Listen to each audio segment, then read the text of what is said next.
I have just eaten at Johann's Cafe, and he's been kind enough to show us some of the remnants, the historical items that he's collected from World War One, and he talked to us for quite a long time about Tom's involvement in the war and showed us the positions of the 58th Battalion and told us very moving stories about the two brothers. I'll go over this story when I get back with you, but it's just incredible, and he's going through some German equipment and some Allied equipment here. It's really blown us away, actually. I don't know if you want to say anything, Johan, at all. Well, yeah, of course, it's for me always an honor. It's an honor for me to have people like you, and even I'm always ready to listen to your stories, to their stories, and even as part of my life, it's my passion, and I grew up on the battlefields. And like you see, it's a bit of my private collection, even some people, excavation of dugouts and tunnels, and even a great boat found. And then this is, for me, is this a part of my privacy? It's an environment, it's of the seal, but it's a bit of myself. And like you see, it's these artifacts, like all these artifacts here.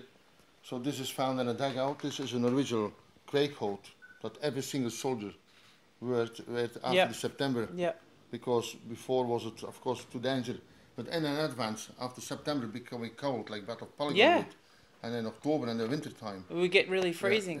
And like you see, like this uniform here, this is exactly like what he carried, what he had. So Tom would have been wearing one of these when he was this involved in the battle. Yeah, this is an original, like you see, and it's wool. Yeah, it's wool, of course. It's after all these years. Yeah. See, this soldier was 4 years. This soldier was on the Polygon Wood battle as well. He was in Gallipoli. He survived the war. He came back home. He was wounded twice. Bloody hell. And he was lucky. He was yeah. How many? Even are they lucky coming back home without? And even they won't talk about. And a lot of them were. You know, they didn't have a word for PTSD back then. Post-traumatic stress, and a lot of them were broken men. And I had always the passion of the human story, and this is the only way to go close to the human story is in a dugout, and pumping the dugouts empty and clean the dugouts, try to going and propping. You need props. It's quite danger, but I did it, and I'm still here. But I did it for the first time when I was only 13 years old. Yeah. I excavated about 17 dugouts now, but this is what you see in front of you, Hill 60. The Hill 60. This is it's a bit of a diorama, the Allies trenches. That's the one they dug deep and then... Yeah, so what I would like to do is making a scale model with the British, the Allies, the tunnelers, and then going under the German line, like here on the lift. This is the German trench lines. Yeah. This is Hill 60, and in the background is a caterpillar. So they dig tunnels under the enemy lines and they blow the mines, June 17. And this is my... Yeah, I like to see it. It's difficult to explain really how tunnels looks. It is the only way for me. A screen and a documentary and a few films of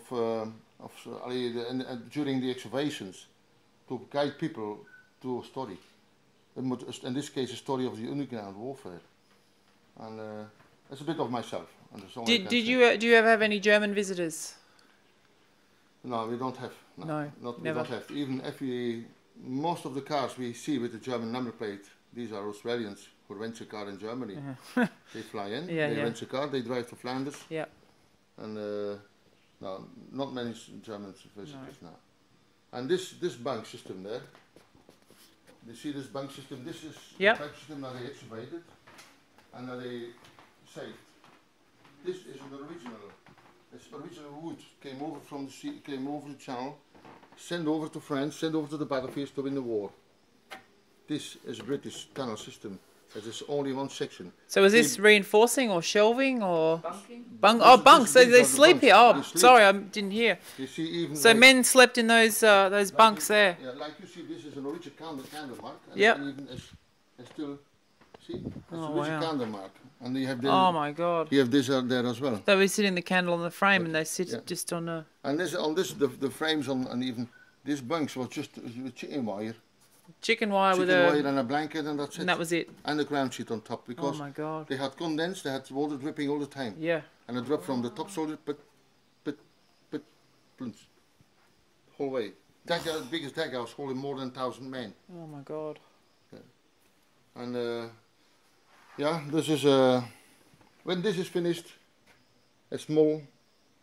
But This will this be just a It's small, but private it's collection, nice. or will this be for? Will you have public coming in to see some of no, this it's just stuff? for my private. People Yeah. ask me, Jan, can we see something? Yeah. If my father comes course, in with honour. 2017 for I, the 100th anniversary, when do we need to be here for this? What is the time? The 20th of September? You have to come over, make sure you are here on the 20th. 20th September And then, 2017. yeah, and then we have the 26th, the Battle of Polygon Wood. Okay. And I'm really looking forward to guiding him to my Yeah. to this nice place. Yeah. We'll do our best to get over here. Yeah. I'd love to come back. Come back, please. Thank you, Johan. Yeah. Thank You're you. welcome. Righto. Cheers.